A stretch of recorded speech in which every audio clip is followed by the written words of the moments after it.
Thank you to our sponsor, the Home Depot. The FIFA World Cup 2026 is here. Games every single day, and the best seat to keep up with all the action is right in your own backyard. Big screen outside, grill going, neighbors and friends coming over to watch.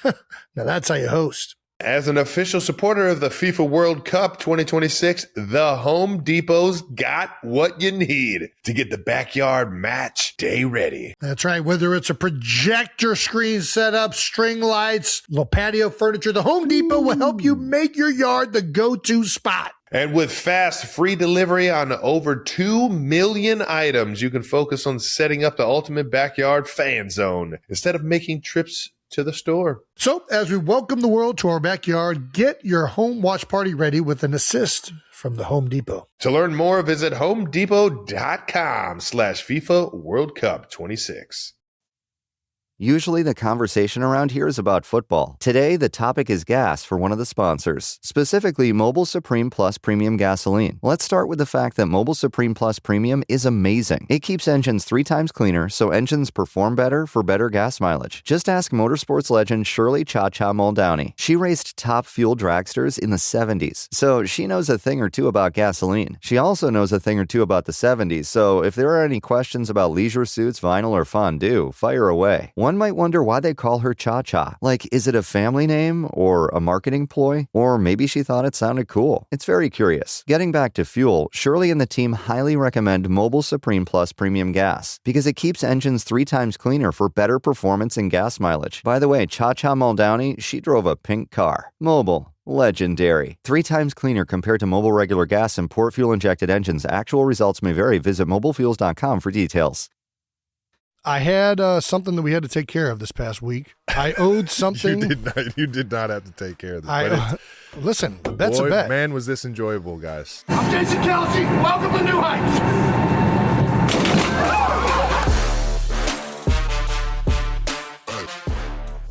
Welcome back. Welcome back. You were supposed to chime in. Welcome back, ladies and gentlemen, to New Heights, presented by Way Sports and Entertainment. And we're your hosts. I'm Travis Cousin, my big brother Jason Kelce, out of Cleveland Heights, Ohio. And we're actually we're back to new episodes dropping every Wednesday. So we'll see you guys weekly. And subscribe on YouTube wherever you get your podcast. Follow the show on all social media at New Heights Show with 1S. Check out our official fan club at newheightsshow.com. We've got a special episode for you guys today. We're together here in Philly. Yeah, baby. You can't see, we got our gang green on. And Jason has just made his big announcement, and we've got to talk about it.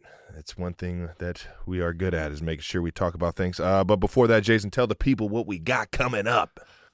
We got an incredible episode, everyone. We're, of course, going to get into the retirement speech, everything that went involved in making that decision. We're also going to get the Trav's time down under the house and check out some fan mentions, including a viral photo of a cat that apparently looks like me. Well, it doesn't look like me. It's got a fur, whatever. We're going to talk about it. And we'll wrap up things with some no dumb retirement questions from the 92 Percenters. But first, as always, new news. It's coming in hot right now. So I can actually hit that note. All right. Kelce Brothers bobblehead night. That's right. We're headed back to the land right after this episode. As of this time, the taping of the show, we are in Philadelphia, but immediately following, we are headed to Cleveland for the official Kelce Brothers bobblehead night. This is so cool. At the Cleveland Cavaliers game. A portion of the proceeds have been agreed to be donated to the Heights Schools Foundation. We grew up in Cleveland Heights, so this is an awesome collaboration and an opportunity to go back, one, watch a Cavs game. All right now. Be back in Cleveland, but also, two, to give back to the schools and community that raised us. Yeah. Dude, this hits home for me because I used to take the Rapid downtown just to go watch Cavs games when I was. You used to take the Rapid, really? Yeah, in high school. That's nice. And, Mom used to take it to work every day. Yeah. Yeah, nice. Mom actually used to. Key Bank and then Bank One used to have business tickets at these Cavs games. Yeah, I would tell. And once I figured that one out, I was like, "Mom, you make sure you put our name down on every single one of those tickets, and whichever ones don't hit, and we like, even if it was like us versus like whoever was trash, like the worst in the league at that point in time. Like Yeah. I think the Cavs were kind of the worst, but They either were- way, whoever was the worst This at is that pre-LeBron time, like, James nobody era. wanted to go to that game. I will happily go to that game. Yeah, you had like Big Z and Drunas, Yeah. Ricky Davis, yeah, baby. D. Miles, This is back when it was the Gund. Wesley Persons, Danny Ferry. Should I keep going? Well, this is Should I Danny keep was going? done by this point. Yeah, you're right. Carlos Boozer, Yeah, Carlos Boozer was there for and sure. then LeBron James. If you Yeah, guys remember, I him. remember actually. Tickets went up. I didn't go to very many games once LeBron There was the got in Cavs. town. Yeah, there were the Cavs tickets, and there was also the. Those tickets also worked for any of the other events. So we'd go to Lumberjack games. Oh yeah, We'd yeah, go all the to. arenas, yeah. You remember the one time we went to the monster truck rally? Dude, That was dope. it's electric. The rodeo? We need to go to a monster truck rally. Is I would. They do one at the link. I haven't been to one in forever. I don't know if it was good as a kid. I don't know. Yeah, good point. Take the girls. That'd be sweet. Oh, they'd love it. I think they would. Yeah. They'd All love right. it. Well, what do you think of this bobblehead? I think it's got your weight a little disproportioned, but No, it's good. I look nice and slim. My head looks enormous, but it's a bobblehead, so I think that. is this the sense. body type you're looking to go to in retirement? I feel like if it's hard to gauge because my head's so large. Because that is one thing that happens with offensive linemen when they lose weight, they go too far, and your head. I feel like your head gets bigger when you look play like a offensive line, bobblehead, and it yeah. never really shrinks back down. Mm-mm. Like my skull has transformed Jaw from the years jaw, of being 290 pounds. Yeah. So if I go too light, then I'll actually look like this bobblehead, and I don't want to look like that. 100%. Yeah. It's typically in the neck what I see. Like because Yeah. your neck is like that's your protectors. That's why you got to keep doing neck. You give my man Dave Andrews. Don't want to get a pencil neck. Dave Andrews, man. Yeah. Got the jerseys on. Got your dad. You got your Air Dads on the New Balance edition. I think these are sweet, man. And I wish I could spin a basketball on my finger like this. I cannot. We tried. We tried to learn that so hard Never and just got it. never got it down. The Globetrotters never taught me that one. I feel like there's a trick that you can learn it. That would be pretty easy. But this is like YouTube wasn't around. Should we try and redo this? Should we finally learn this? I feel like there's got to be a YouTube video out there that like teaches this. I don't think it's interesting enough. Okay, cool. We're really appreciative that the Cavs are doing this for us, and we're going to show up and try and get that place as rowdy as possible, knowing that they got the Boston Celtics coming in town. I believe the number 1 and the number 2 teams in the East right now. Cavs are back up on top, baby. There we go. We're also launching a clothing collaboration with the Cavs team shop, the Kelce Bros, Cleveland's finest, which is pretty damn cool. So make sure you check that out, the limited edition merch, when it's available at the Cleveland Cavaliers teamshop.com. CavaliersTeamshop.com. Am I Cleveland's finest? Yes, you are. I don't think that's. Jason, you are Cleveland. You are literally Cleveland's the top hairiest. of Cleveland's finest. It's like you and Steve Harvey are like, and Jim Carrey. Drew Carey. Drew Carey. I wish Jim Carey. That'd be a Dude. nice one. That'd be pretty crazy. Drew's good too. I love you, Drew. Yeah. That's a great one. Yeah, it's you three right there at the top. And like Jason said, a portion of the proceeds we go into the Cleveland Heights Schools Foundation Initiative, and we always love giving back to the Heights, baby. No doubt. Jason ran a 5K. How about that? Eh, We ran a 5K, dude. walked a 5K. Was this like the start of you becoming a bobblehead or what? No, yeah. This was not the start of losing weight. This is so we do our foundation event every year down in Sea Isle that raises money for the Eagles Autism Foundation.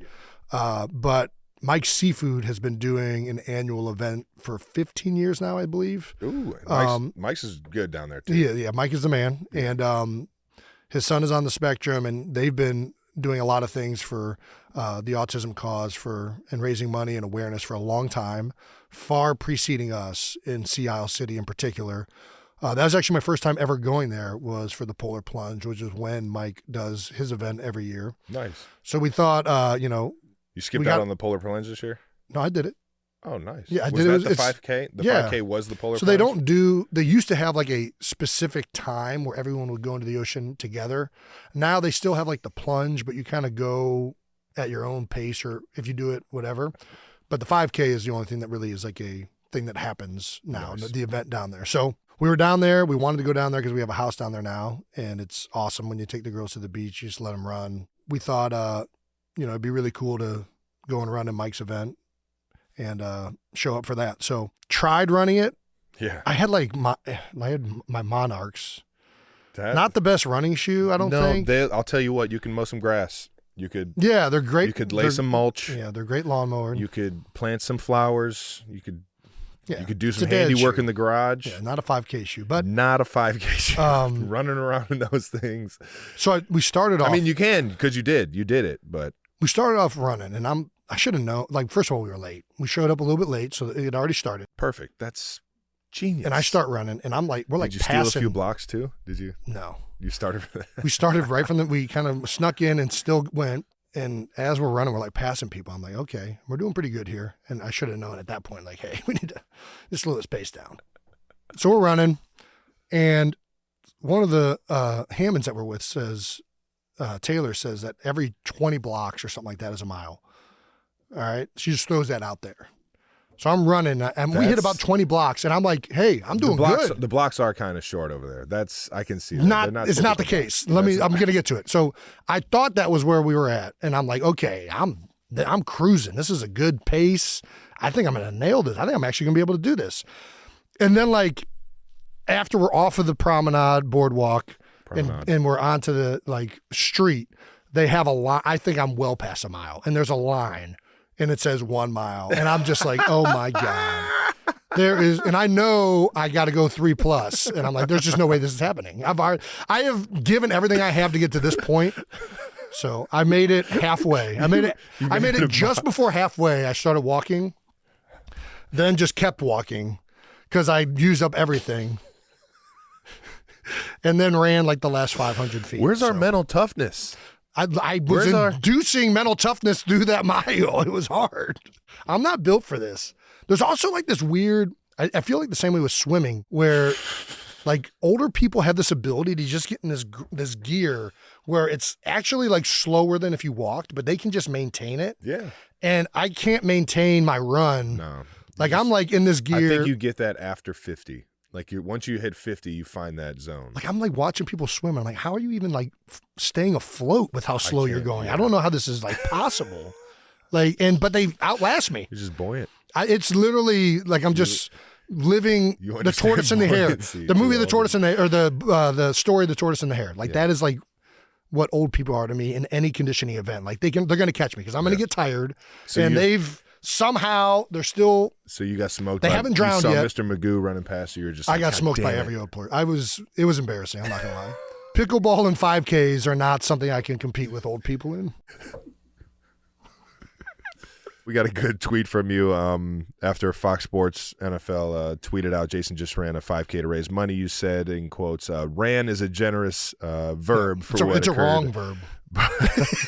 Not generous. It's incorrect. But we had a blast, and I'll tell you what. I think my time was 45 minutes. The fact that you just said you did, Jesus, 45 minutes for 3 miles? I'm telling you, it was a bad. I think you're not passing Roxborough Elementary's gym class. If I would have known, I should have checked the route out and known exactly how far I was going, because then I would have like stopped earlier, and I could have mind fucked you. Mind fucked you. I went and you were way checked too out hard. after that. Yeah, and then once I got to that level of fatigue, and like I was just overheated. My carburetor was steaming. And I was well, you finished strong because you ran across the finish line. Well, yeah, you got to finish strong. You can't just walk across the finish line. I'll tell you what's not good. I don't know why it's reminding me of this movie that Sinbad was in as a kid. I know exactly where what he's is that running movie. the race and then just hits a right hook into like the houses. Gosh, what is that movie? Goes and sees the double arches and goes and gets McDonald's in the middle of it. Oh I my cannot gosh! remember I that could just movie. see you just. I know running. exactly what you're talking about. Oh man, it's a good one. If there was a McDonald's, I might have stopped. It was early. There's no Mickey I hadn't D's. had a breakfast yet. There's no Mickey D's on the over there in so, Seattle. And then after we ran it, we went to the beach right off the street that our house is on, and went in the water. And plunged. Nice. Did a little plunge. Shout out to Mike for doing this thing for, 19 plus years? 15. 15. Yep. I'm sure it'll get to 19 sometime. Yeah, I mean, it's not stopping. Sometime within the next It's not 5 stopping years. anytime soon. Yeah. So shout out to Mike, man. Can't wait to get some that seafood when I'm on the aisle this week. All right now. There we go. Well, I had something that we had to take care of this past week. I owed something. You did not have to take care of this. Listen, a bet's a bet. Man, was this enjoyable, guys. There was an agreement made, a pact agreed to, and what's the pact? Well, the pact was if the Bills beat the Chiefs in the New Heights team name competition. Oh, okay, yeah. That I would have to jump through a flaming table. It was time to pony up. So we have an outstanding video here where you guys can check out how that went down. It was exhilarating. It's not at all like the way the Buffalo Bills Mafia jumps through tables. This was a very safety first. I can't wait to hear Bills Mafia. Just look at the comments and just see you get torched for this. Why would they torch me? I jumped through a torch. Why would they torch me? You're like bubble wrap, dude. You were like the safest human being to ever jump through a burning I thought it'd be table. fitting because the Steelers then knocked out the Bills. So wearing Dad's steel mill clothing, attire. AKA it kind of makes sense and it's safe. So you were like, yeah, I got it. Listen, I didn't want to catch on fire. If I would have been 20 Miller Lights deep or whatever beer of choice. I was about to say, you had a few beverages to get the nerves to calm down. Listen, 20 beers deep. If I would have been 20 beers deep, I would have jumped through that thing with my T-shirt on, but I wasn't 20 beers deep. We were riding to the firehouse. And you literally said, "I'm gonna jump from the top of the fire truck." And in my head, I'm like, I thought that was like that's reasonable. a 15-foot jump, dude. I don't think it's that jumping high. from the second. I think it's 10 foot. Jumping from the second floor onto a fucking. I think it's 10 foot. Dude, but no way. Dude, I got up on the top of the one truck, which was shorter than the fire truck. And immediately was like, man, I'm not worried at all about the fire. Shaking. You started to like cat out a little bit. Like, let me make sure I got my bearings here because this is. The fire was the least intimidating part. Is this a little too high, guys? What do you guys think? Yeah. I was like, no, it's perfect. Yeah, you're trying to egg me on. Oh, dude, what? I did not. I wanted to see that. That would have been electric. You wanted to see me break my hip on the concrete? No, tuck and roll, Grandma. Tuck and roll. Dude, it's hard to tuck and roll when you're going through a table. There's objects that are preventing you from rolling. No, that was it. The fire was the least hard to figure out. Just wear a bunch of flame retardant stuff. They gave me the little the firefighter hood thing, the fire department hood deal to protect my face, and then they gave me gloves. So I felt very confident with the fire. I was about to go skiing. It was jumping through a table on concrete. Like if we would have done that in the middle of the snow, I would have jumped off the truck. But I hear you. I looked at that and I was like, dude, if I'm gonna break something. I wanted to land on my butt, and I'm like, I'll break my tailbone if I jump from 10 feet in the air. That's how you break things. Is you get worried about it. You just got to send it and athlete it, man. You know it. I don't think that's how that works. When you're a kid, you just athlete it. You're just like, dude, I could jump from this garage onto this trampoline. Either way, it happened. The table broke. Bet is paid. Shout out to Bills Mafia. It was electric. I will say it was exhilarating. It was, and I fun. enjoyed every bit of watching you do it. The build-up was hilarious. The questions, the safety briefing with the fire marshals. Oh man, that was. Please, if you're gonna jump through a flaming table, do it safely. And find your dad's steel mill fire retardant stuff. Man, that was hilarious. Yeah, we play Buffalo next year at Buffalo. Are we gonna run it back? You gonna? I mean, listen, coming out of the big tree I'm not going to say no to anybody with a flaming table. I'm just letting you know that right now. You heard it here, folks. All right, well, I hope you guys enjoyed that as much as we did. Let's get some fan mentions of the week right now. First up, we have a saga of Jason and cats. Why will they not leave me alone? What do you mean? This is destiny. They know I don't They want know anything you're to do getting with this. one, and they want to show you how much it makes sense. There was a viral tweet going around of a cat with a pattern on its back that the internet decided looks exactly like Jason Kelce. And I want to see a zoomed out photo. I want to see a zoomed out photo of this cat, and it's not going to look like me at all. You cannot. It only looks like it because they cut it and they took a picture where it looks like a beard. I'm not going to lie. Zoomed out, it doesn't look like me. Do you think they? Do you think they? Do I think they what? Do you think they dyed it? It does look weird that there's like a white part of the cat and then there's like this weird light tan. I think they might have. I mean, I don't put anything past cat people.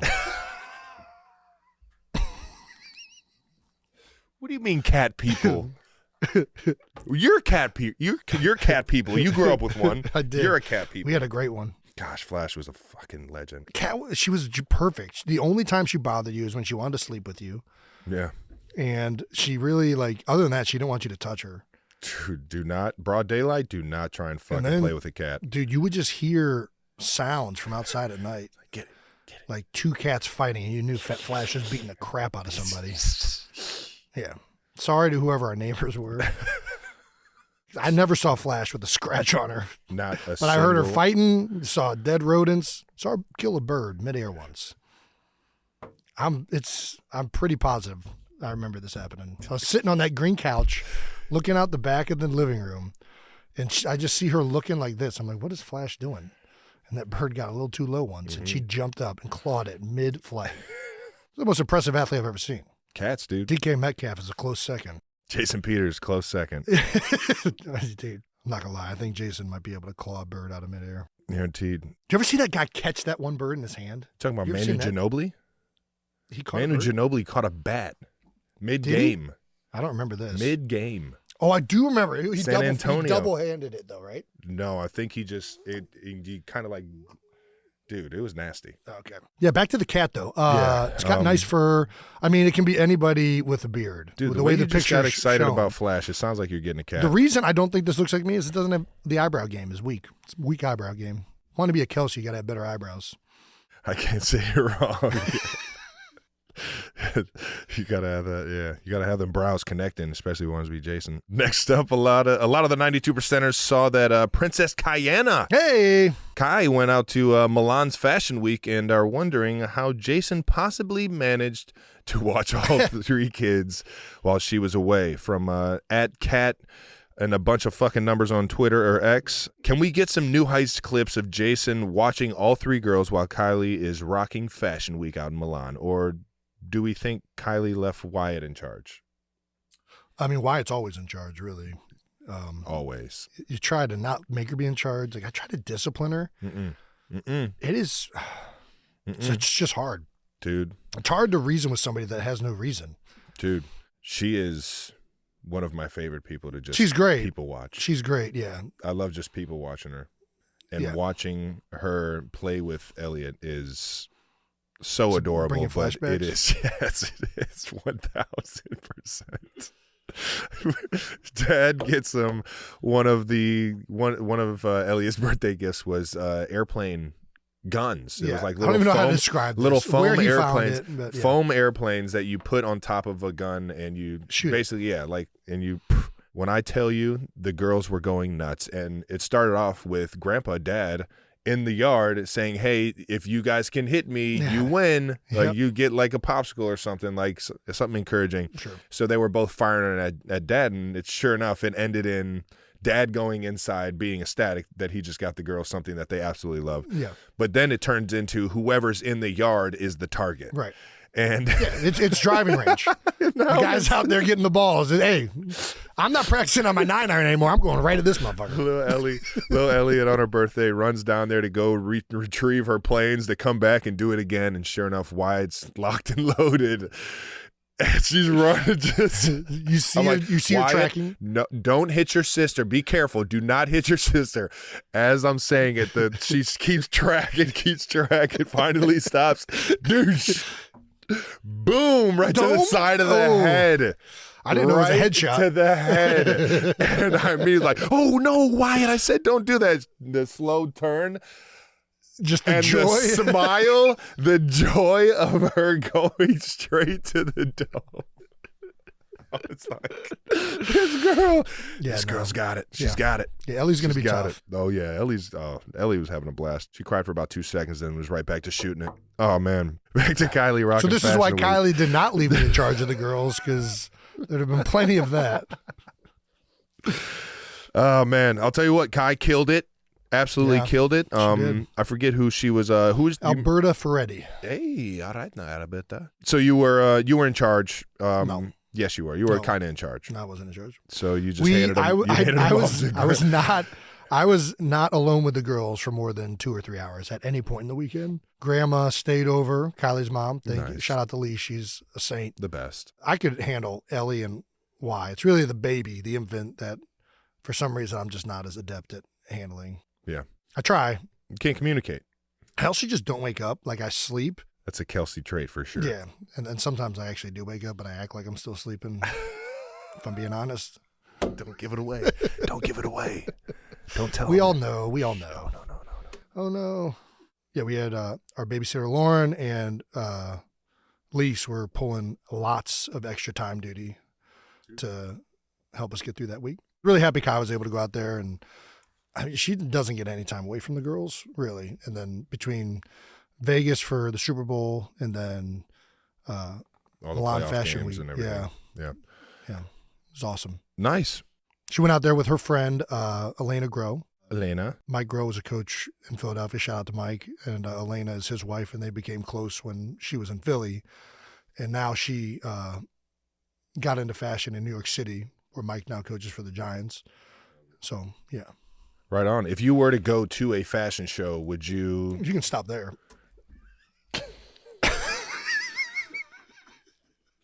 Dude, you've been to a fashion show. What fashion show did I go to? 87 and running. I went to an 87 running event that happened to have a fashion show involved with it. I was there to support Dude, Travis and you dressed the up, though. foundation. I was there to help you raise money. I was not there to be a part of fashion. You still went. It Yeah. still counts. You heard it You here, played folks. a prank on me with Lefko. Oh, that was Tried to good. make me look like a douche. Lefko had a great idea, and it was right. It was so perfect. Yeah. And you're such a good dude. You're so much of a good dude. You couldn't tell. For those of you that haven't seen this, long story short, Adam Lefko, great friend of ours, hosted the event. Before the event, he wanted to play a little prank on Jason when coming in. Acted like everybody and their mother signed this jersey. Michael Jordan. I should have Justin known. Like, why would Timberlake, Justin everybody, Timberlake sign a Jerry Chiefs Rice. jersey? Like, we just basically forged everyone's signature and told Jason. But in the that moment, they I'm were like, oh, on yeah, this is cool. It's like, this is a great gonna raise auction a lot of item. money. It was so good. But we told him he had to sign it. And as he's signing it, the waitress comes in with wine to pass around and accidentally bumps into Jason, pours it over. Jason thinks, oh, She no. did not bump she into just, me. She just like, oh. Yeah. But yeah. But playing the prank, Jason then gets accused of spilling the wine. We have this video somewhere that we could probably show. Yeah, I'll think make sure I was ask the Lefko only one about in the it. room with her when that happened. And then I forget what she said, but she acted like I was the one who spilled the She's wine. like, yeah, Jason spilled it on there. And Jason's just sitting there like, I don't know if that's how it went down. In my head, I'm like, man, I really don't want this woman to if she's saying this, she's worried about losing her job or something. I'm like, fuck it. I'll eat it. I don't give a fuck. I'm like, whatever. It wasn't a serious. In my head, enough. I'm like, man, it's pretty shitty by you, but I get it. Oh man, yeah. So we'll make sure we get that clip to you. But I'll be all right. yeah, that was Jason's only time ever going to a fashion show. All Yeah. right, well, that was fun to remember. Yeah. Shout out to Kai Yeah. over there in Milan. Killing it. Kai's killing it. Oh, that might be a new segment. Kai's killing it. With Kai. She did start like a little a TikTok thing of like places Kylie has no business going. I think that's what it was. God damn it, that's about as good as Jason getting out of the house right there. Yeah, I had to be tagged it because I just still don't. I've never been on TikTok. Hey, for our last mention of the week, some 92%ers wanted to remind us that our first ever National New Heights Day just went down February 30th. How about it? That's right. It was short-lived. Midnight All right, on February 29th. That is National New Heights Day. The only problem is I forgot. Did you forget? 1,000%. I remembered in the middle of the day, and then by the time I got night, it was like late, and I was like, yeah, I'm going to sleep. I really don't even remember. I might not have even been in the country. That's how you celebrate National New Heights Day. I Sleep. don't even know what day it was. I think it was like Tuesday maybe or something like that. Oh yeah, no, I don't wake up on Tuesdays. Yeah, we have from at the Otter Side on Twitter. Everybody knows everything happens on Mondays and Wednesdays. Nothing happens on Tuesdays. Tuesday is a very forgotten day. So at the Otter Side, that's right. Most of you are walking around thinking it's March 1st, but it's actually February 30th, National New Heights Day. Yeah. Thank you, Jason Kelce and Travis Kelce, for commemorating the special day for all the 92%ers out there. Thank you for the New Heights team for remembering it's National New Heights Day. Shout out the Jets team. Jake. Yeah. So, Yeah. that's all we got for that. Make sure you guys let us know how you guys spent your New Heights Day. We'll see you in 4 years. Is that when leap years are every 4 years or 5 years? 4 years, right? I think it's 4. leap year guests. So it's got to be multiple, right? Out of the house, getting Jason out of the house. All right, now we are for some time of our favorite segment. Jason leaving his home and going. No. This is you. All right, cheers. Yeah, Travis. Travis out of the house and down under the house. Down under. Out of the House is brought to you by our friends at Accelerator Active Energy. You. That's right. Accelerator Active Energy drink is now available on Amazon. Can I get another one? I already ran out of this one. You want another one of these guys? You know what? I'm going to switch it up. The Tropical Punch is good, but I got you. I like getting a little mix in there. Before we get to talking all things retirement, Travis traveled down under, and we got to talk about it. Trav, what the hell is your life doing right now? Dude, I have no idea. Yeah, a lot of false media being tossed out there, but it is. I'll tell you what wasn't false, and it was when I landed in Australia and seeing all the cameras and you're like the Beatles. Yeah, I went into the to the FBO. Yoko Ono. I'm like the Beatles. Yoko Ono. Was that Speed Skater? That's Apollo song. Are you thinking of Apollo and like Anton Ono? Yeah. Oh my God, that's fucking hilarious. Oh, God, that's good. Yoko Ono. Oh God. No. I don't even know the full story of Yoko Ono. I know that she was with John Lennon, and that's about the extent that I know. But yeah, she might have been a figure skater, actually. I mean, who knows? Speed skater, sorry. All right. Well, dude, it's Okay. it's a wild ride. It's a wild ride, but I will tell you this, Australia Loved it. did not disappoint. Yeah, I can imagine. It was amazing over there. I only went to Sydney. Mm-hmm. Got a lot of friends that I've met over the years that are out there in Melbourne. Definitely want to get out there and see you guys and see what Melbourne has to offer. But I'll tell you what, Sydney was it was a beautiful city. Yeah. The layout was very, I want to say similar to Miami, but it has a lot of intercoastal, and it was cool to see, I don't know, just the layout of the land over there, let alone the zoo and seeing all the exotic animals. And Dude, the zoo. It was fun, man. We got to get to that. Yeah. What? The zoo. Oh, Were there just drones above your heads at all? Like, where did this footage come No, there from? were full-on helicopters just flying around. Helicopter. Yeah, they helicoptered us. Well, not us. That just Taylor. seems like how much? Yeah, they don't. This is all because Taylor's the biggest and the best thing possible. Yeah, of course. Tell you what, though, the kangaroos were pretty sweet. Got to see a red panda up close and personal. Red panda. Yeah, What did it look like? Dude, it looked. I feel like they look like raccoons more than pandas. But right? it looked like a friendly raccoon. You know, some raccoons I know, can look yeah. just fucking. Well, I think like, all I'm not fucking with raccoons that are thing. like, hey, they're kind of cute in the face, but you know that they got like claws and Yeah, this their little guy hands was are like. he was friendly. Was I'm not messing with a very. raccoon. Yeah, no, you're gonna fuck with the red panda though. Those things were sweet. Yeah, you don't think it would attack you if you went in the cage? Mm-mm. One of my favorite things is the zookeeper, the one showing us the red panda was like we had to go in a cage just to go in to like see the panda in like the panda area. Yeah. And they're like, all right, now make sure that door's closed. And when you get out of here, quickly close this one because they are escape artists. And I was just like, this thing just got so many brownie points for me, dude. Like, oh, It's kind of got like how many the little- times this thing gotten out? I'm just like, It's kind of got like the little is it- mask, is it like daily? raccoons. It's like They're sneaky individuals. what, dude? We just because raccoons are sneaky too. Is it anything that looks like it kind of has like a built-in mask? Just stealthy. yeah, it's like Makes sense. nature naturally knew to like. I have wondered this. So back to the zoo. Yeah. I've never been to a zoo in another country. Are zoos in other countries do they have animals of stuff that's in like North America?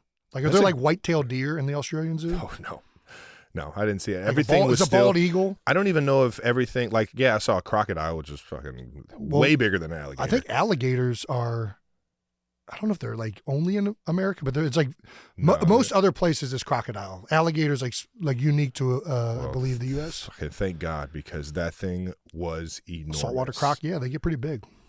And it looked It's orange. a living dinosaur. What did you? It's like a moose or a bear, like grizzly bear.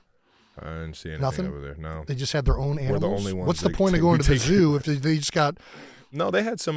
You can go see They had kangaroos. some animals from Asia. The 2 elephants that I saw just got out there. I think in 2019. They were Nice. from Africa. All right, so they got the elephants. Yeah. Giraffes? Didn't see giraffes. I think this zoo was a little bit more new than the big like Steve Irwin zoo out there. So they're just now starting to get some lot cool of the, ones. Yeah, but saw a tiger sitting up in a treehouse. That shit was fucking sweet. I ain't gonna lie. There's a treehouse? Yeah, saw a lion up close. I saw that photo. Dude, What'd that feel like? that when you hear that, because I would like taking a picture, just like, oh my gosh. Yeah. Let alone one. You see three of them like run down from like their like rock, their perch, their whatever. perch, like knowing that they're about to get fed. Pride Rock. You see how fast and agile that thing is? Yeah, dude. Dude, it's over. I'm not messing with cats. over, Don't matter what size. You could tell one was like the big bad. I was just like, damn. Yeah. That's a bad animal. That's a bad man right there. Well, that's pretty cool. Yeah, it was fun. That was a fun one. And then we got to enjoy the Taylor Swift show. Did you feed any of the animals? Yeah, I was just telling you, we fed a red panda, some what are those little the enormous sized hamsters. Starts with a C. No, koala's not a C. Definitely fed some koalas some eucalyptus leaves. Yeah. Capybara, yeah. Oh yeah. Capybaras, the things were like they had like literally the beaver teeth kinda, right? Yeah, the teeth they were like the size of my fingers, just like right here. Yeah.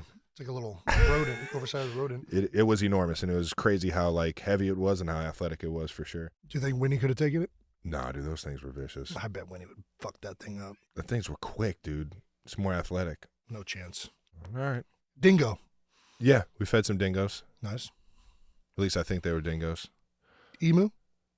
No. I saw one. Ostrich. Yeah, I saw one. Is she an emu or an ostrich? Which one? I think it was an emu. Honestly, what's the like? Ostrich are just bigger than emu, but they kind of look similar, right? Yeah. Got them wangs, but they ain't going nowhere. A little heavy to get up in the air. Yeah. Yeah, what else did I feed? The eucalyptus leaves to the koalas. Mm-hmm. They weren't doing anything. They were just chilling. That's what koalas do. They just chill. Do you smell the koala's breath? Does it just smell like eucalyptus at all times? I didn't smell anything. Nice. No. It just smelled like a zoo the entire time. So like shit? Yeah. I was petting a rhino. You pet a rhino? Yeah. How is that not the fucking thing you lead with? That's a good point. What did it feel like? It felt terrifying. Yeah. To be even in the same pen. Did it feel like a leather jacket, or was this like just something got done completely... running around in mud? Like me petting it was like me like putting my hand on a like plastered wall. Yeah, like, dude, that thing was rock solid. Yeah, it's an impressive animal. Yeah, no, and it was jumping around and stuff. It was real playful. So they're like, all right, you got to watch out. It's real playful right now. I'm just like, what? So I gotta catch it in like an even day. Yeah.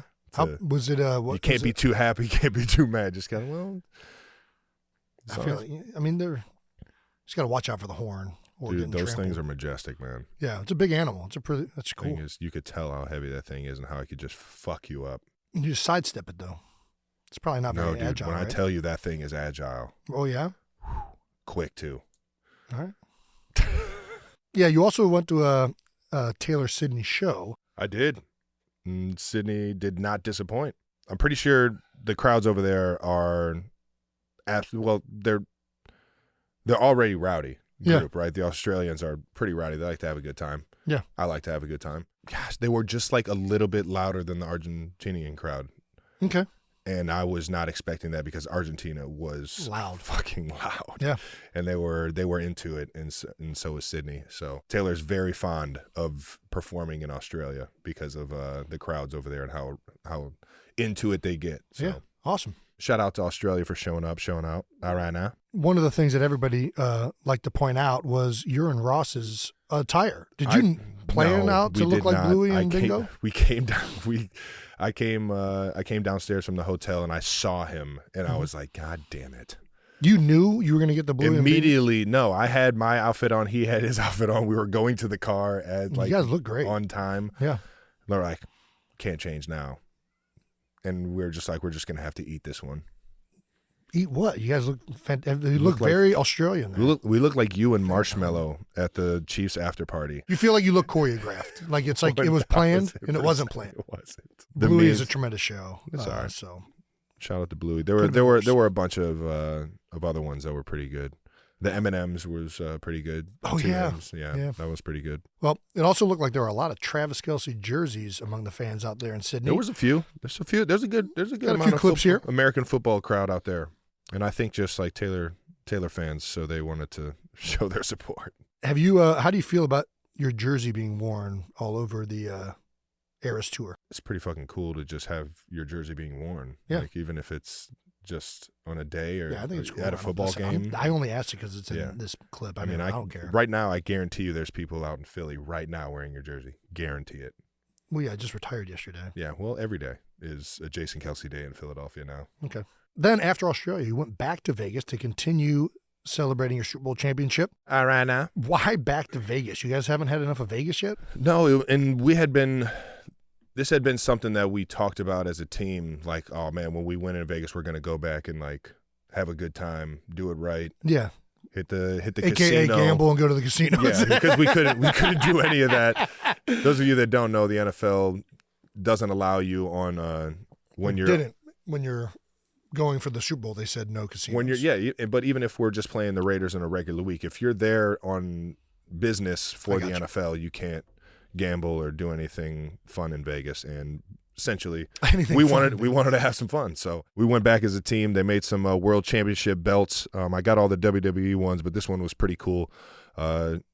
Hoisting the belt, the world boxing championship. Oh, that's cool. Yeah. Who had that on him? I did. Yeah, I did. Because where'd you get it from? I'm the world champ. I don't care what. Is this an actual anybody official? says about it just being an American sport or I am the world champ. Until there's another, football team that can even like remotely compete with an NFL team. I don't think that it's a competition. Yeah, I'm with you. Either way, that was pretty cool. I'm the world champion. The win always sitting on my couch with sandals because nobody does it better. We got to get this man a belt. We got to get him a belt. Somebody make him a sandal belt. Yeah, so we went back, had some fun. We had been talking about doing it all year if we got a chance to win the Super Bowl again. And sure enough, those memories you get of the aftermath with the guys is stuff I'll remember for the rest of my life, man. I think you've done it, but the teams are never the same. And even when you repeat, it's and even to this day, a handful of decisions have been made with the Chiefs, and a few guys aren't with us. And I wanted to make sure that I got every chance to enjoy this with those guys immediately afterwards. And it was definitely well worth it, man. It was definitely well worth it. We had a blast, had some fun, and then I went to California and got caught going to Nobu at the same time as Christian McCaffrey. Yeah, you guys had dinner together. No, we didn't. But if I would have known that him and Olivia were there, I would have sent over a drink or at least came over and said congrats on an unbelievable season. Got so much respect for that guy and obviously all the 49ers that we played. And if I would have knew he was there, I would have definitely said hello. But I didn't see that he was there. And sure enough, TMZ's throwing it out there that it's remarkable. It really is. There's such a rush to get things out there. They're enjoying us even saying that it wasn't. Yeah, it's just real. It's they're still enjoying attention. it's attention to them, and they just love attention. Listen, so. Kylie apparently is pregnant with our fourth child. It's a boy. What? No way. Yeah. No, it's Kylie. You what? In this made-up universe. Thank you. You guys made a baby in Milan. That's right. If she got pregnant in Milan, we got some things to answer here. That photo of me, Zach Galifianakis from The Hangover, like it's crazy. There was like a 3-year-old video of Wyatt before a game this year. The announcer made it seem like she was playing center, and I'm like, she was reacting to the combine. Like, what do we? Like, people just will say anything that gets some likes or clicks, and people don't vet anything. Throw it out there. It's fucking ridiculous. So don't believe everything you're reading, especially on what I got going on. Apparently, leaving the country. I'm staying in America. Yeah. America will always be home. Yeah. Congrats on not having dinner. All right, now, that does it for Out of the House. Let's get to what you guys have been waiting for. After 13 years, dude. Man. It's a long time. 7 Pro Bowls, 6 first-team All-Pro seasons, 193 total games. Holy shit, that's a lot of football. 156 consecutive starts, which is a record. Just one of those. Well, Eagles record. records are records, dude. It's not a world record. And a Super Bowl champion with the Philadelphia Eagles. You have officially decided to hang him up, dude. Yeah. And we couldn't be more proud of you, man. But thanks, Trev. We got to talk about it. Let's do it. The retirement speech was one for the ages. Ladies and gentlemen, if you haven't seen it, grab a box of Kleenex before you do it. The guy poured his heart out as he does every single time, talking about the things that he loves, and it was beautiful to see how grateful you are, how the memories that you've gathered over the years with the people that have gotten you to this point in your life. And it was well said, man. It was a beautiful thing. It's been less than 24 hours since you've made the announcement, but how does it finally feel that it's out there? Does it feel relieved or? Yeah, I think it's been a long time coming. Obviously I've debated retiring for the last few seasons. So I think it's it got to the point where I knew that that's what I wanted to do, and it was nerve-wracking getting to that day. But a lot of the things that I said and kind of shared are things that I've wanted to share for a long time, and you wait for the moment where it feels right to do it. A lot of those things were notes that I've compiled throughout my career.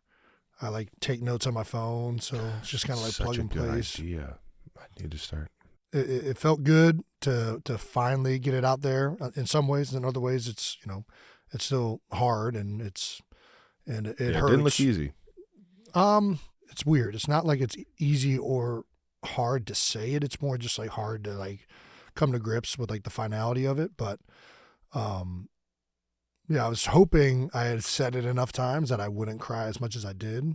I think it's good to show emotion through it, but I was sobbing before I even started. So that was not a good. You definitely set the tone. Yeah. You set the tone for definitely the entire family, let alone everyone listening. Especially the beginning portion of it got broken up a lot, but obviously, proud of all the people that were there and, what they've meant to me, and wanted to share that. And, yeah.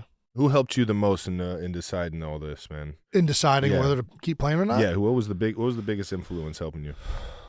Me, and I think that's how I knew. In previous years, I would reach out to other guys, hey, how do you know when you want to stop playing, or, stop? What do you think? And the reality was, it was more firm than it's ever been this year, that I just don't think physically I can compete at the level that I want to anymore. And really compete the way I want to. My elbow and my knees. It's just gotten to the point where the deterioration and the recovery from that deterioration hasn't really manifested on game day yet, but I know it's going to start doing that. And I'd really rather not. I'm hard on myself. And if I go out there and I'm not the player that I want to be, it'll crush me. So I feel very confident in the decision I've made. I know that it's time. I've had a really good run, but that's the biggest reason why. Was everybody in the facility leading up to this moment dude, don't do it? I think everybody knows. People want on some level. People want me to stay there. Was it like Wolf on Wall Street? Dude, he's not going to really do it, is he? I don't know. I think at the end of the day, everybody just wants what I want at this point, and I think people still want me to play if I want to, but if you don't want to, you shouldn't do it. And the reality is, I don't want to do that anymore. And sure, there's parts of me that want to. There'll always be parts of me that want to go out on game day and play and want to compete and want to be there with your teammates.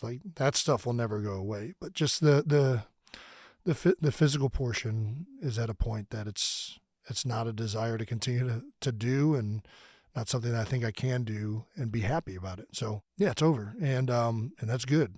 I think it's certainly terrifying in some ways, because I've only really played football my whole life. Yeah. So we got to try and figure something else out. Luckily, this podcast and all of our fans and everybody there's some opportunities now, and that's great. But at the end of the day, it's still a new chapter. I'm incredibly excited about what could happen, and also nervous about, what life is going to look like now. Walk us through that outfit of choice. Yeah. Was that your press conference outfit? Is that like you wanted to go into that thing? Yeah. So I guess I start out the day. That's the first choice you got to make. You're like, all right, what am I going to wear to this thing? Who am I going to dress up as?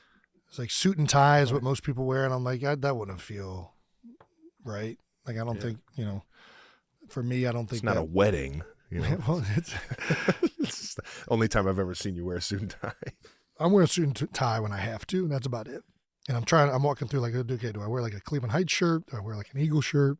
I open one of the drawers, and this is like a shirt that has holes in it, and I've worn and practiced and did every year. I've lifted weights in it. Yeah. And I'm like, you know what? This shirt in some ways was a part of this journey with me more than anything else in this closet. So I'll wear this. Then we got there, and, a lot of people don't know this, but my trainer, one of the trainers at the Eagles, has been battling cancer all season long, and he's been there my entire career too. Joe Appella. And shout out Joe. Thankfully, he's in remission. They don't have any signs of it. Yeah, Joe. They're still going to, I think, do an operation to, really make sure. But he's looking good. But he wasn't able to tape me for any of the games this year, and he's taped my ankles my whole career. So he taped my ankles for the press conference one last time. Nice, man. So I had ankle tape on with sandals. So, yeah, that was what went into, I guess, the attire. Nice. Yeah. Well, shout out, Joe. We'll see you at Seattle, dude. Yeah. Well, I'll see you he hasn't drank at all. He's gone completely vegan, cut out alcohol completely to try and, really give his body the best chance of fighting it off with chemo and everything. And it's worked. Yeah. But he's asked the doctors, like, can he have a beer on St. Patrick's Day? And they're like, there's no evidence to say that you can't. So nice. We're going to enjoy some beverages for St. Patrick's Day. Have a nice little, just one beer. Never hurt anybody. Or two.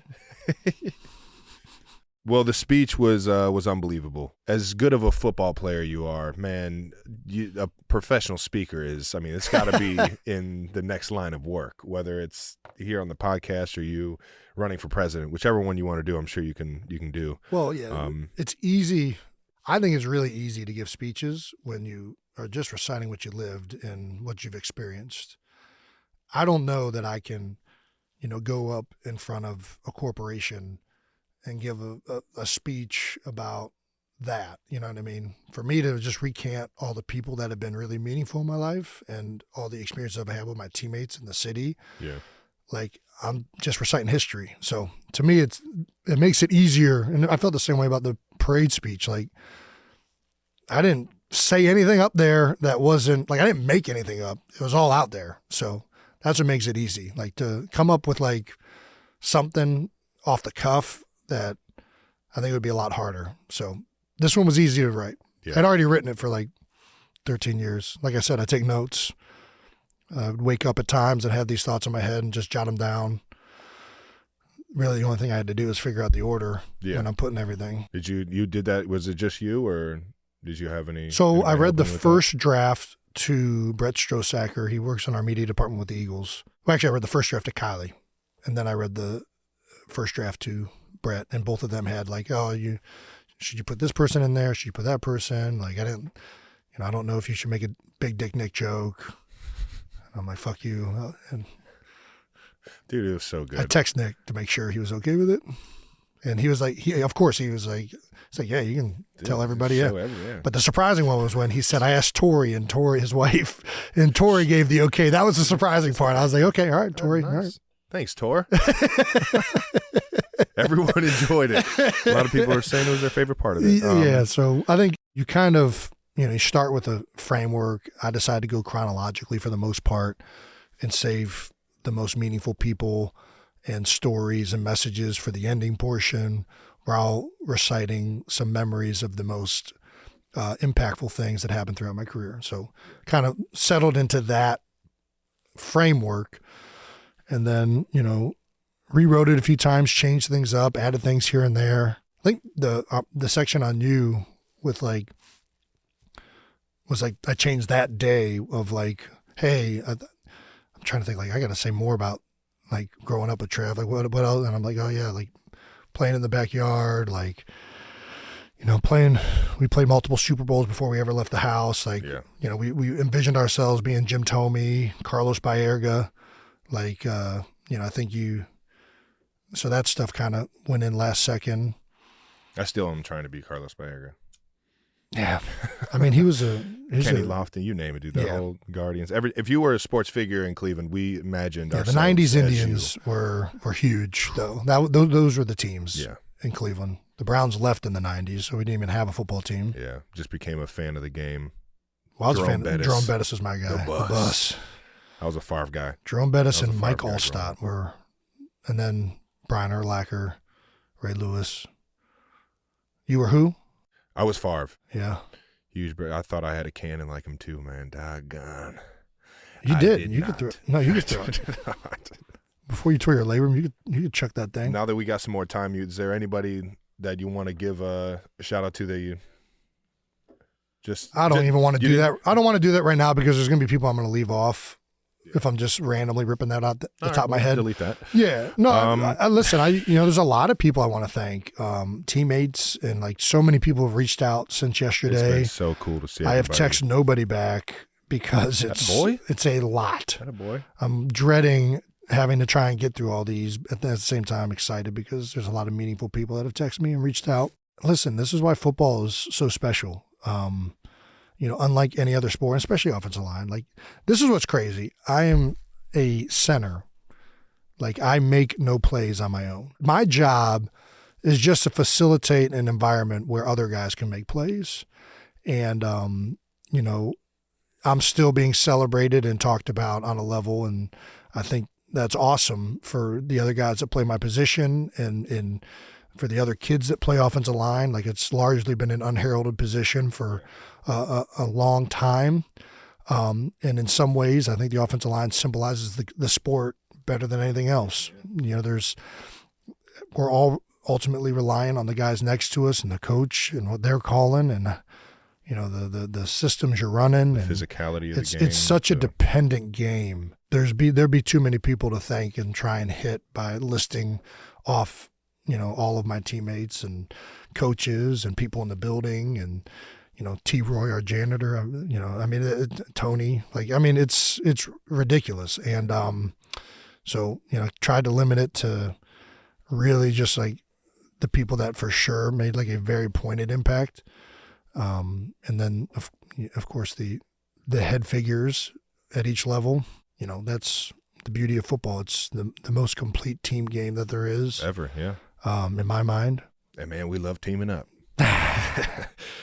Well, we did not talk about much of your retirement, and I wanted to make sure that you didn't feel any pressure from me to keep going, knowing I wanted you to keep going. I wanted you to keep playing this game. Why didn't you tell me this? I would have changed my mind. No. I didn't. You've always been a step ahead of me in I'm older, Trey. In this game. Yeah, but it's in this game alone. You've always been a step ahead of me, and it's always been like I've had that flotation device right there, and it's to have you out of it, man. It feels empty, and it definitely it feels like it's complete. Mm-hmm. It was a success.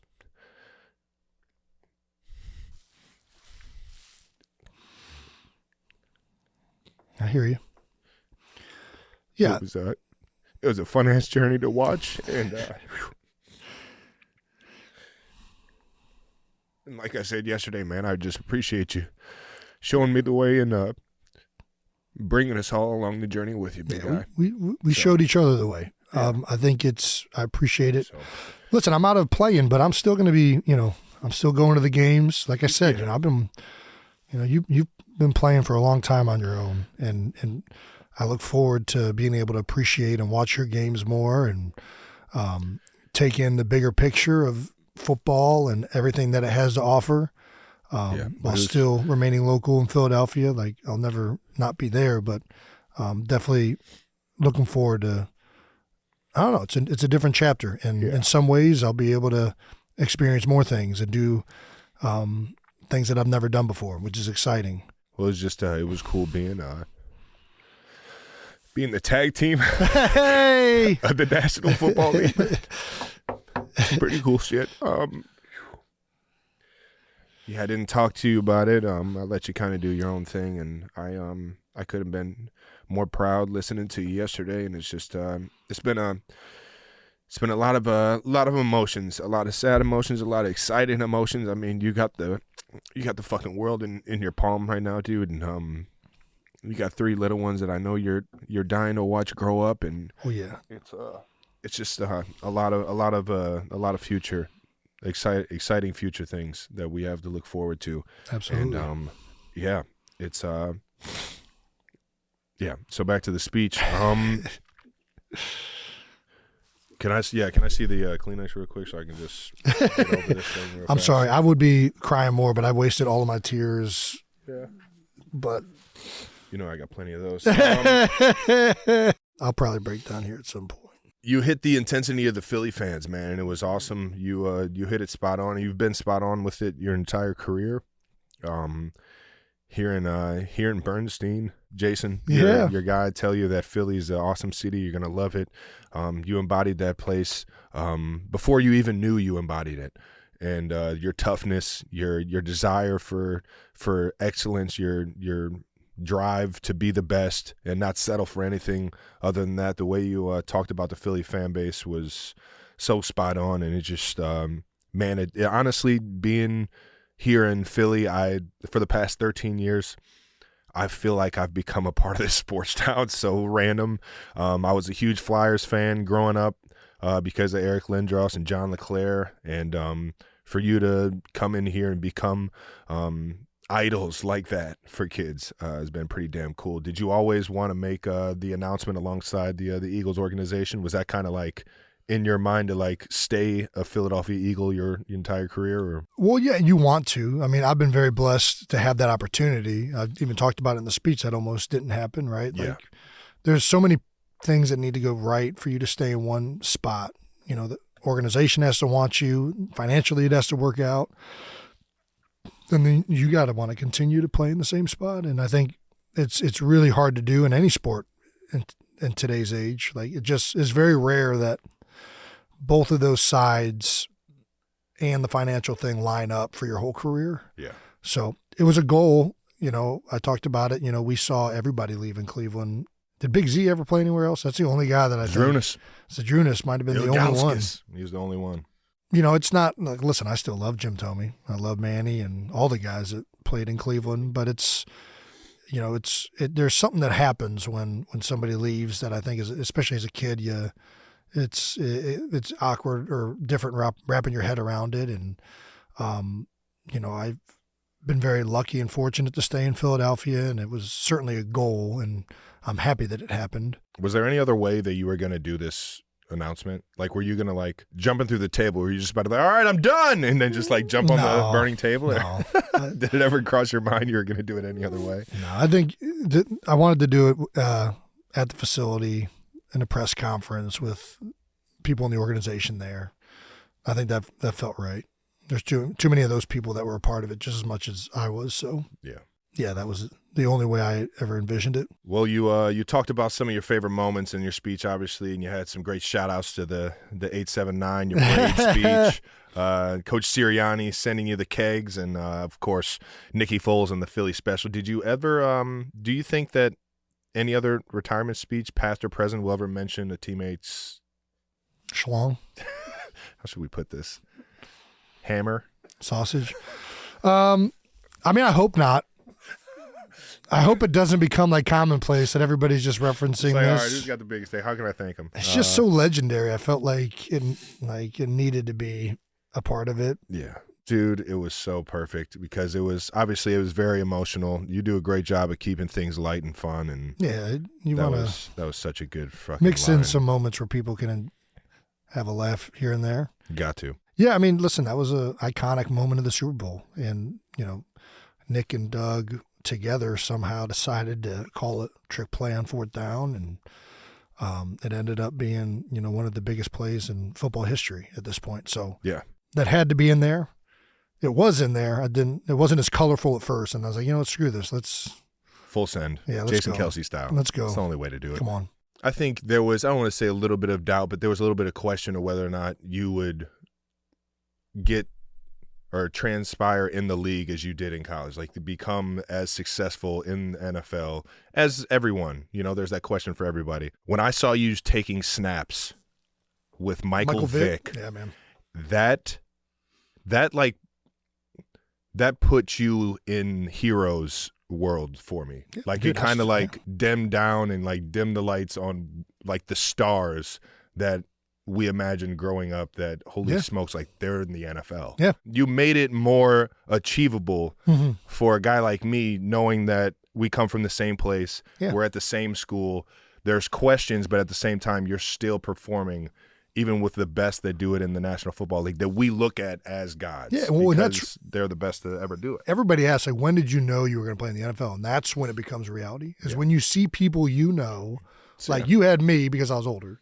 But I had, Trevor Canfield, Barry Cofield, like I'm trying to, Marty Gilliard, Haruki Nakamura. Connor. Like you see these guys that you practice with every day start to play in the league, and you're like, hey, I competed with, these guys in practice every day, and now they're getting a chance. So then it becomes a reality that you're going to get an opportunity. And I still remember the first time I snapped it to Mike. The first two quarterbacks I snapped to were Michael Vick and Vince Young, like two absolute freaking legends. Dude. It might have been Mike Kafka too. Not as much of a legend. Yeah, but Mike. I love Kafkes. Yeah, Mike. Way to get in there. Yeah, it was incredible. That was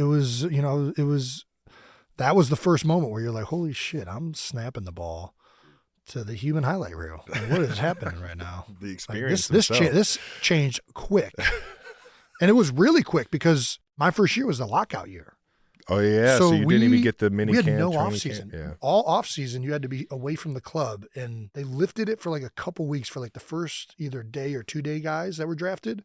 But any third day guy or undrafted guy, like I showed up, like a couple days before training camp started, and I got the playbook then. That's and so I met insane.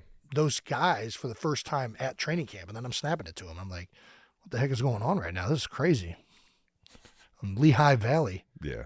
That was a memory. I'll remember that day forever, man. I was running around UC showing the picture because that's all I had was a picture of it. I didn't obviously no video of it or anything. Asante Samuel's like revving up the crowd because there's a bunch of people that it was free to come.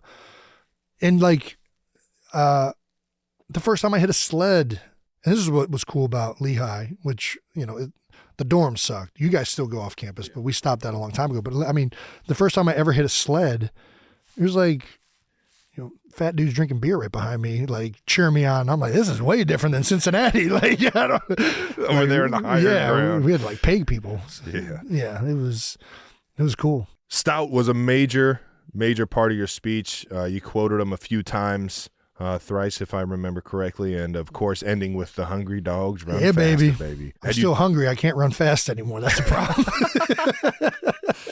I don't know, dude. I'm a porch dog now. Like that basset hound, just friggin' letting everybody know when someone's coming. That's right. She still got some bark, but not a lot of bite. Yeah, obviously you talked to him a lot throughout this entire retirement question, even before this year. Are there any other did you talk to him after and just have any actual closure? I know what he meant to your career. We've talked about, Stout and I have talked about, I mean, we've shared, tears and words at the end of the last 4 seasons because we didn't know if it was going to be over or not. Yeah. So I think it's, we've talked about a lot of this stuff already. It's the first time we've really talked publicly about a lot of it. And to be clear, like I harbor no, like I said in the speech, I would have gotten rid of me too in 2016. Like I played really bad to start the season, and I don't know that there was enough good tape at the end of the season to warrant keeping me in the future. Mm-hmm. I think Stout really firmly believed that I still had enough strengths and upside, and he really firmly believed if I stopped putting my hands up high on these big fat fucking defensive tackles that I would stop getting pushed back. And sure enough, he was right. Early in your career, and like early in your career, especially before my sports hernia surgery, that was a big turning point for me because, you lose a little bit of strength when you have that surgery, I think. Yeah. And, early in my career, I was undersized, but I was very, very strong. And I could get away with muscling guys who were bigger than me. And after that surgery, and then after we went away from the tempo offense, so the big guys weren't as gassed all the time. Yeah. Things that I was doing that weren't good technique, but getting away with, caught up, and they caught up quick. Yeah, that makes sense. And I think Stout really saw that. He was like, dude, I don't care if you're 400 pounds. If your hands are up here, you're going to get thrown into the quarterback, right? Get your hands up under him, play Lift with him. leverage, Yeah, right? Take him off the ground. And if you play with leverage, you can survive in this league at the weight you're at. Like, that's not the issue, right? You have the hips and the strength to anchor at an undersized as long as you use, physics. Yeah. So it's, he really firmly believed that. And we saw it wasn't like all off season. It was unique. Like, we started that transition in the season and it got corrected at the end of the season. Like, we played Baltimore, and Baltimore, huge Big defensive boys. tackles, big guys. Boys, and it was one of my 2016. Yeah, and it was one of my best games of the season. So you can survive with proper technique and things at a lighter weight. And I think there was questions from anybody who isn't as involved on that, because they're like, they can't guarantee I'm going to fix this. But I think Stout saw the corrections happening, and there was still the upside of my athleticism and downfield blocking and all the things he wanted to utilize as well. And, my ability to make calls and do all that stuff. Like, that's a big part of the game that he didn't want to lose. He was the pivotal guy that really convinced people, I think, to not move on. And credit to them for trusting him. You know what I mean? Like, listen, that's a big amount of faith to put in a position coach. Like, there's head coaches, there's GMs, there's the Scouts. Scouts. Like, all these people are like, man, I guess we can trust Stout for another year. Yeah. Well, And luckily it worked out for everybody involved. hell yeah, it did. And we've all had our ups and downs. I mentioned in Howie was, he was in the other side of the closet that one year. Like, Stout has had his ups and downs, and, that's what, life is. That's what the NFL is. There's going to be these down times. You guys saw that this year firsthand. Halfway through the season, nobody thought you guys were winning the Super Bowl. And you guys had the fortitude to stick with it. And Eagles are dealing with that right now. One of the things that I'm like, very much like, I don't like, the one thing that I'm disappointed about retiring right now is I'm retiring when the Eagles had potentially the biggest collapse in the history of the organization. Not potentially, probably the most. No. And the reason I say that I'm upset about that is I really, truly think the Eagles are going to ball out next year. I think all of those guys, there's still a tremendous amount of talent there. Mm-hmm. They've hired 2 really good coaches that are going to be able to offer a new perspective and look at things with a fresh lens. I think Jalen Hurts is a tremendous quarterback. I know it wasn't a good end of the year for him or for anybody on offense. Yeah, there's no doubt in that. But there's still so many pieces. There's plenty of cap space. I know Howie's going to make some moves to improve the things that need to get fixed. He always does. I just really think there's going to be one hell of a bounce back from the Philadelphia Eagles next year. And it really pains me that, I'll be a part of it in some way. Like, I'm still going to go down to the facilities. I'm still going to help out in any way I can. But I'm also going to be doing other things. And I'm not going to be on the field doing it with those guys. But I can damn sure at least appreciate it from afar. That is one thing I'm really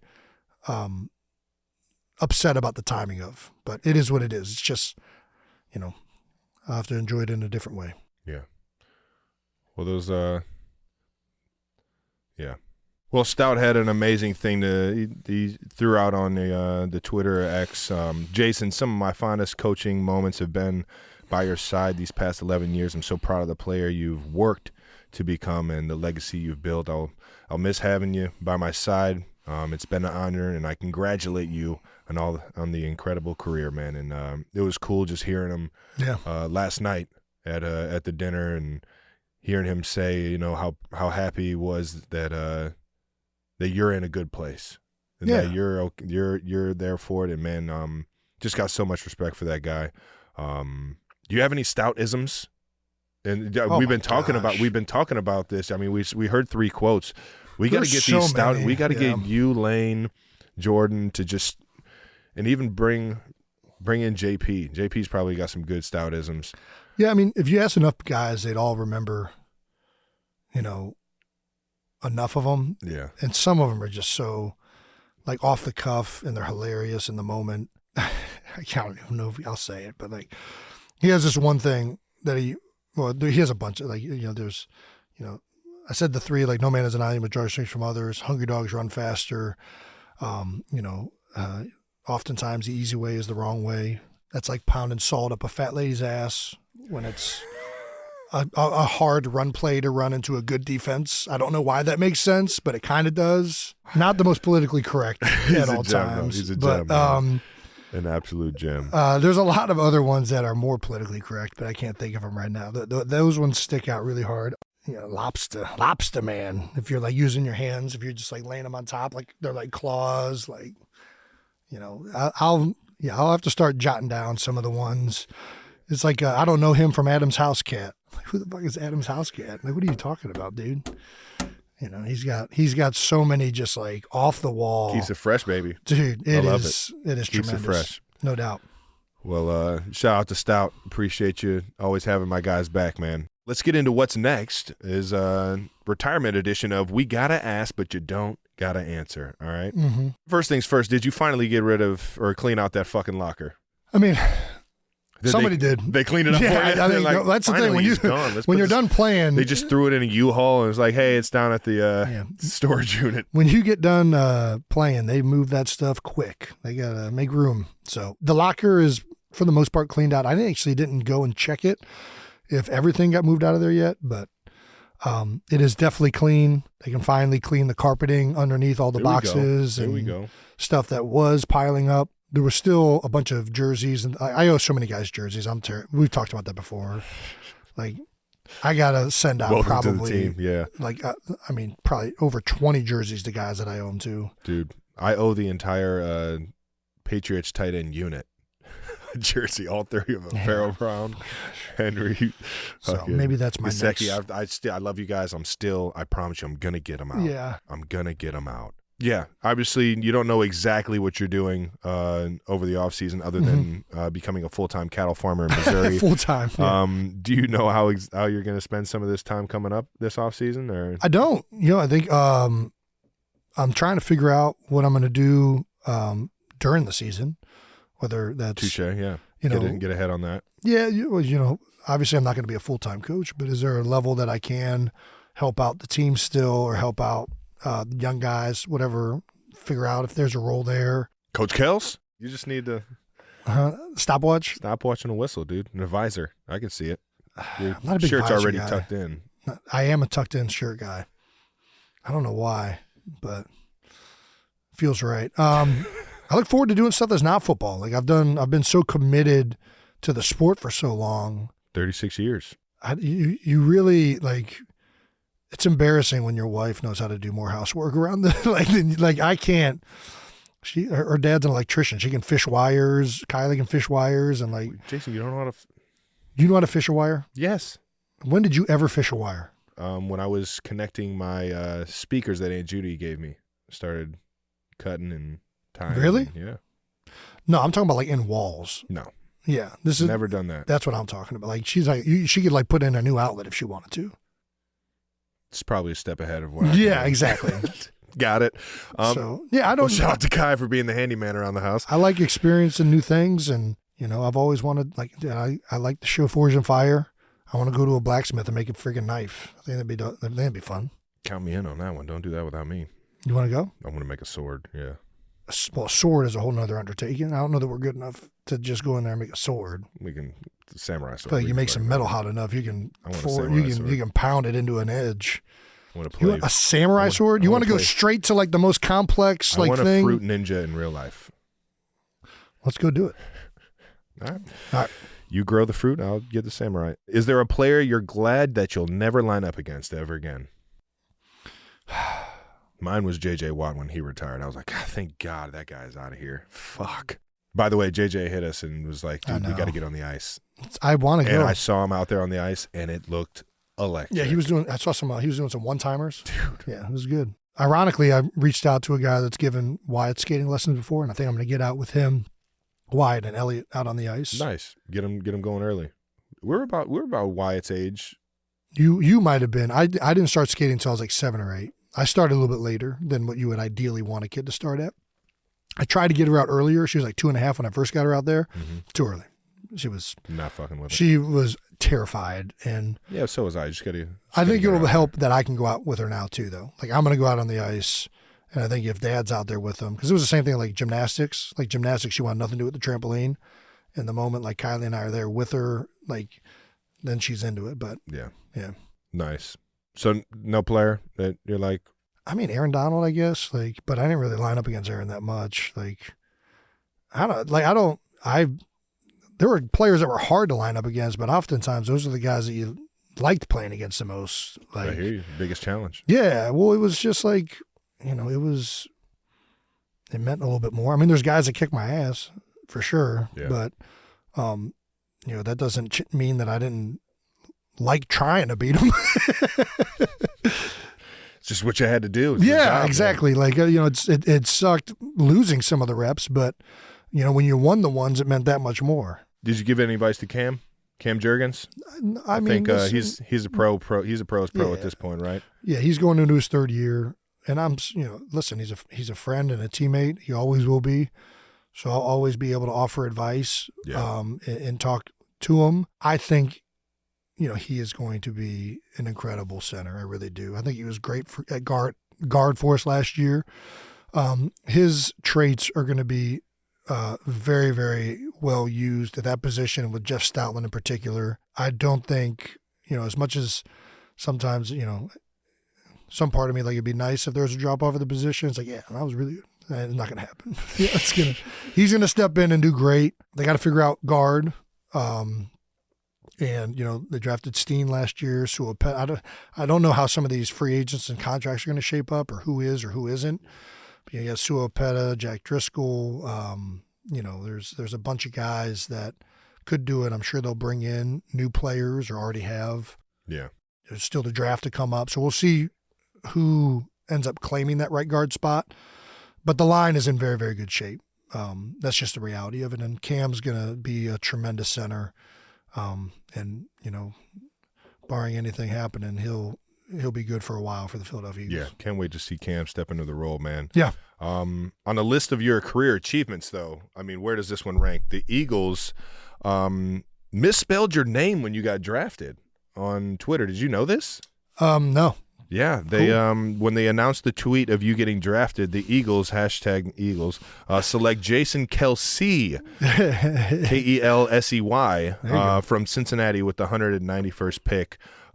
Completely botched your name, and now you're the greatest player to ever play in the Eagles uniform. Where's that at? They know how to spell your name at least now. It's probably going to be on the stadium at some point. I firmly like that. Most of my career had to be earned, and I mean this. It is crazy how overrated I am. Shut the fuck dude. up. Listen to me, dude. You're so ridiculous. I'm not even close to the best Eagle in my time with the Philadelphia Eagles, like Fletcher Cox, Jason Peters, Lane Johnson. Away from any of them, dude. Just listen to me for a second. There are so many people that have meant more to wins and losses and have been better players. Maybe in the stat book. Not just the stat book. Like, I couldn't block Fletcher Cox one-on-one. Like, it's a legitimate thing. So it's that's fair. But I do know that the credit that I've gotten has been because of the work that's been put in. And they didn't know how to spell my name back then, but they know how to spell it now. And I like the fact that they didn't know how to spell it back then. Yeah. All right, so it's up there. Sweet. You had a great joke in your speech calling Darren Sproles 4'8". Sproles reached out to me. Yeah, he did. He reached out. He's like, God damn it, Kels. We love Sproles, man. He's 5'6", just for those of you. It's a roster height. Yeah. Mighty Might. Yeah. He's the best. Electric. Human highlight reel, man. And hypothetical, a team calls you, only wants you to come in on 4th and 1 and run the tush push. Would you sign that contract? No, I wouldn't do that. There was a piece. The one play you're like, fuck it, thank God I don't got to run that again. There was the idea of like, hey, do I just like, because I could probably still play a couple games. Like, do I just sit around and wait till playoffs start? Because a lot of guys do that, and more power to them. I hear you. But then you're like waiting either for an injury, you're like waiting for somebody to get hurt. I'd have guilt. Exactly. Or you're just gonna like, they're gonna pay me to be like a backup guy, and I'll get like another Super Bowl or. No, just going into. Yeah. So for me at that point, I'm like, you know what? I want to be proactive and just completely go off. So that was something that I thought about, but definitely not doing it.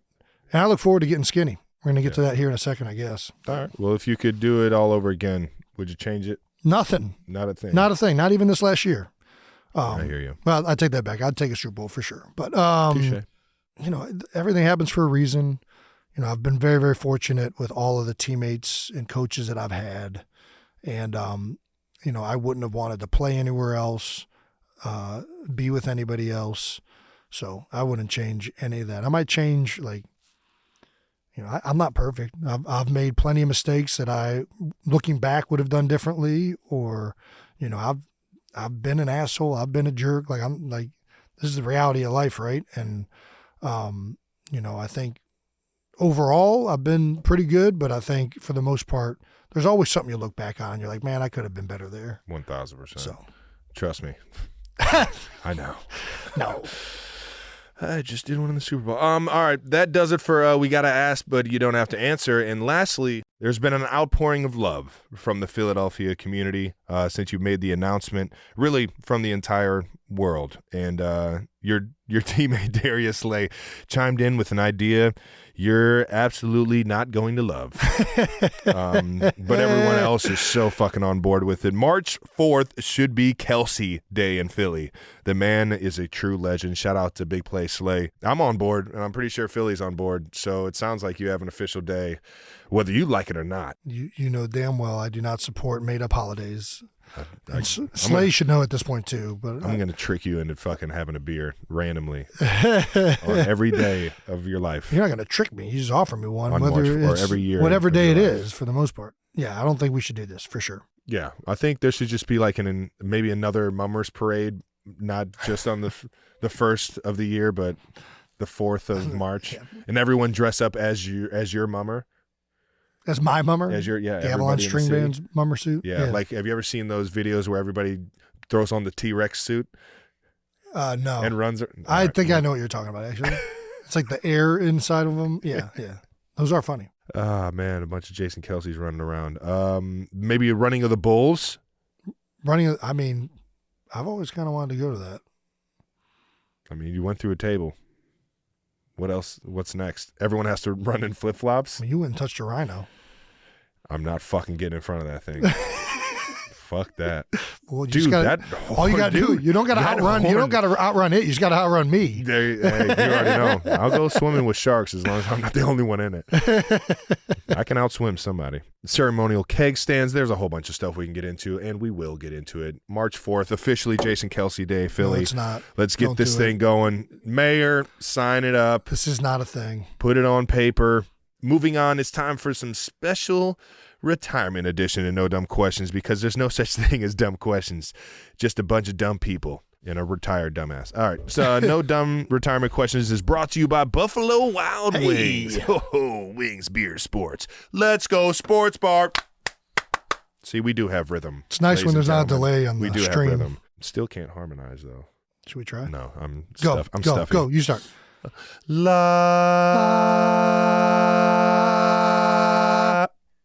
Nailed it. I knew it was the streaming. It's all about Riverside. They got to get their shit fixed. Zach Brown, we're coming, dude. We're coming. We're on our way, dude. All right. From at Cornelia Lasgurley. Cornelia Lasgurley. Am I saying that right? Cornelius Gurley.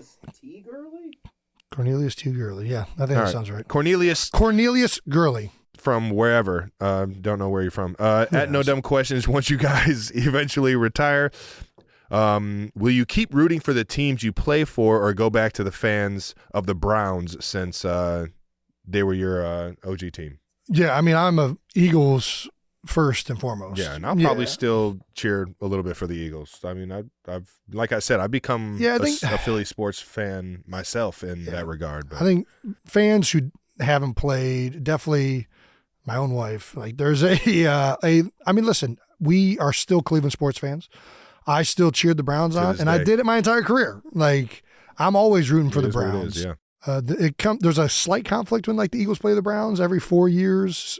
Maybe if they ever go to the Super Bowl together, but that would be the only times. So it's not like there's some insane rivalry with the Cleveland Browns and Eagles. I hear you. So I can be fans of all three teams. Yeah. You know what I mean? And in my mind. It's still Eagles here. Like it's Eagles. It's got to be, yeah. Then until you retire, it's Chiefs. The moment you retire, it's probably Browns, then Chiefs. I respect it. Yeah. I respect it. But either way, those are the top three for sure. And then Bills. How about that? Coming out of nowhere, dude. What? They something they about lured that lake, me in. man. I'm telling something you, about that lake, dude. Dude, they were so nice. And yeah, they were nice to you, dude. They were so nice. I know that you guys saw maybe on social media. We were in a hostile environment. I didn't expect it to be nice. I'm just saying didn't expect it to be that. I mean, it wasn't like they were nice, but like they were still ribbing you. But that's like to be like expected. Yeah. You want a hostile environment. But I still we were getting buffalo wings at the Big Tree Inn. All the Buffalo fans were just excited for the game, and everybody's being nice, and everybody that works there is being nice to us with the wings, and we're having buffalo wings for our first time in Buffalo, so it's like a freaking like almost like a not serendipitous, but like a I don't know, it's just a unique experience, right? You get to have something that originated someplace. It's cool. Yeah, well, and you're part of it. Yeah, I think they're an easy fourth at this point. Nice. From Analyzing Taylor. All right. When Jason is ready to talk about it, I'm interested if he's going to shed pounds in retirement since he won't have to maintain the caloric intake needed to play O-line. I was blown away by seeing Alan Faneca. Yep. Alan Faneca after playing, and he's running marathons, dude. Yeah, I'm not doing that. Dude, what? Dude, I don't know how Alan's doing it, but like I'm not running on pavement. I tried that already with the 5K. Touche. Not going to make a living doing that. My knees are already messed up enough. But there have been plenty of O-linemen that have kind of chiseled it down. Oh, I'm looking forward to that. So. Yeah, I'm gonna slim down. My goal is 250 right now. Well, this last week I got down to like 285 because I knew I was doing this. Yeah. And then I had cake like 3 days in a row. So. There you go. That's nothing compared to what you're right. It wasn't just cake though. It was like I've been. You had a lot of naan last night. We did. Yeah. Well, not naan. Cracking. It was oh my gosh, what is that called? Bread? No, it's not pita. Dude, the only thing that thing was missing was some marinara sauce and some fucking something with an L, like some mozzarella and some lavash. Thank you. Yeah, whatever it was delicious. Yeah, it was great. I mean, listen, you're not going to beat Zahav, so. All right now. So there's different ways to do it, right? Like, I don't personally subscribe to doing extreme diets, like, going all the way vegan or all the way carnivore or like keto. My man Joe Thomas lost a bunch of weight. It's all keto, and he showed me his plan, and I'm like, dude, more power to you. But fuck no, I'm not doing that. Joe looks fucking great. Yeah, he looks fantastic, but it's not worth to me doing that. The happiness you get from going over to Rita's and just chugging through those things. Like I can't do it every day, but I'm gonna still do that occasionally. So I downloaded MyFitnessPal and just start tracking calories, and I feel like as long as I maintain my protein intake, so I keep my muscle, and just kind of limit the calories, you'll start to lose weight. So that's the plan. This guy's got a plan in place, and when Jason Kelce has a plan, it's fucking done with. That's right. And that was No Dumb Questions, brought to you by Buffalo Wild Wings. Let's go, Sports Bar. Before we wrap, we do have one special video message for you, Jason, just to end this thing with you bawling in tears. Right, because what's more special I know that than guy. That? A lot of people reached out to the show wanting to share their congratulations. Let's take a look at those messages now. I'm so proud of you. Such an honor being your teammate. I'm so excited about what's next for you. As always, great speech. Everyone loved it. I'm sure you did. Some great with laughs, a grin. some tears, everything in between. Oh my God, you finally did it. Congratulations, Unbelievable career. You've always been an amazing teammate. an amazing friend to me, man. I really appreciate you. I can't say enough good things about you. Just wanted to say congratulations on your retirement. Thank you for being the greatest teammate that I've ever played with. You're one of the few teammates I ever had that was younger than me and I actually looked up to. It's the guy you are, man. The way you lead with your heart. What you see is what you get. I really think you're one in a million in that way. There are three words that come to my mind when I think of passion, legacy, and underdog. It's been a long, great ride, and I've enjoyed every moment that we've been able to share on that field. Jason, congratulations on your career. Hell of a run. Wish you the best on this new chapter of your life. Truly incredible career, man. I definitely do not miss lining up on the other side and having you point out exactly what blitz we're running, exactly where the pressure is coming from. You're too smart and too athletic. You don't get to have both. You got to choose one. From one girl dad to another. I'm super excited to watch your next chapter. 2017 still haunts me. Just the leader that you are, the competitor that you are. It's been a blessing just to watch you, do your thing. Congrats on such an amazing career. What a joy and a pleasure it's been to watch you compete, play the game the way you did all those years. Just wanted to congratulate you on a wonderful career. Hey, Jason, congratulations on your retirement from the NFL. Congratulations on your incredible football career. You did it the right way. You were a great teammate. You did it at the highest level. You did it for a long time. One of the great players at your position. So it's an honor to compete against you. And I have great respect for you for the way you carry yourself on the field and off the field. Jason. Go. Diesel. One, I knew you was going to do it. Two, my brother, great career. Love you, love your family. As a diehard Eagles fan, man, it's been fun watching you all these years. Not just the football, your personality, just watching you and your family. Thank you for the Super Bowl. Look at all those kids down there at the Combine trying to be the next Jason Kelce. Good luck to them. It's not going to happen. Yeah, good luck to you, Jason. Congrats, man. You deserve all the accolades. What an amazing career. Now go enjoy being a dad, husband, full-time. Welcome to my life. Let me tell you what my life consists of. Nothing. Pick up that paper. I know you've never done that before. You have your wife fix your plate, make your own plate, wash your own dishes. You take out the garbage now. Welcome to my life, buddy. You have converted yourself into a regular man.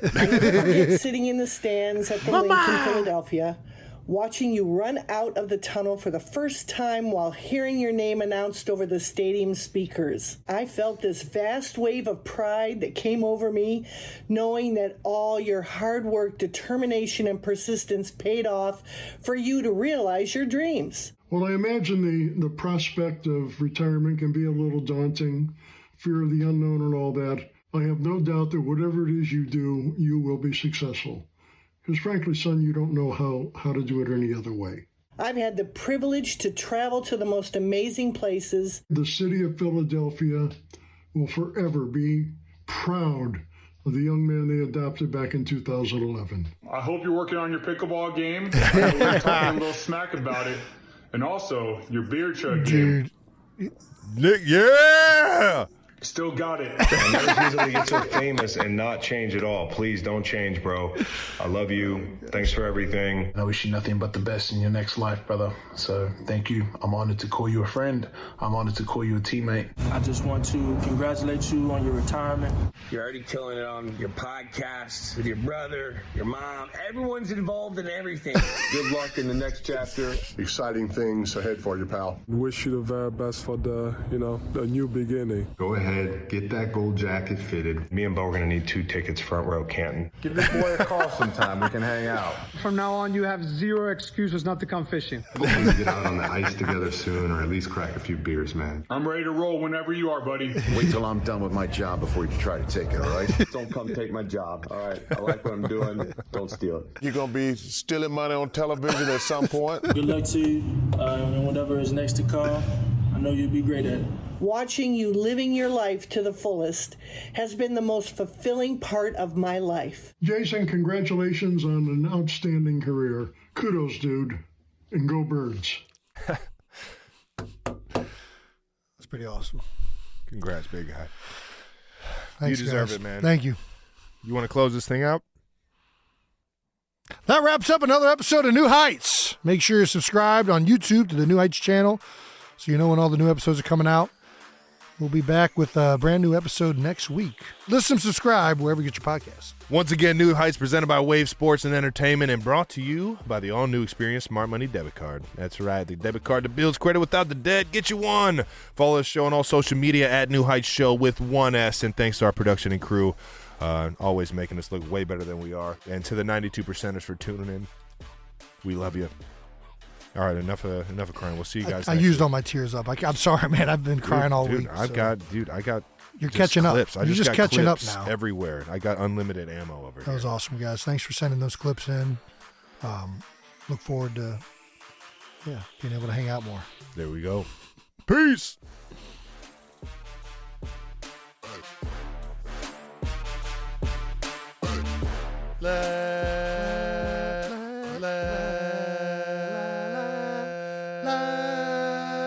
All right, I'm ready. Let's go, sports bar.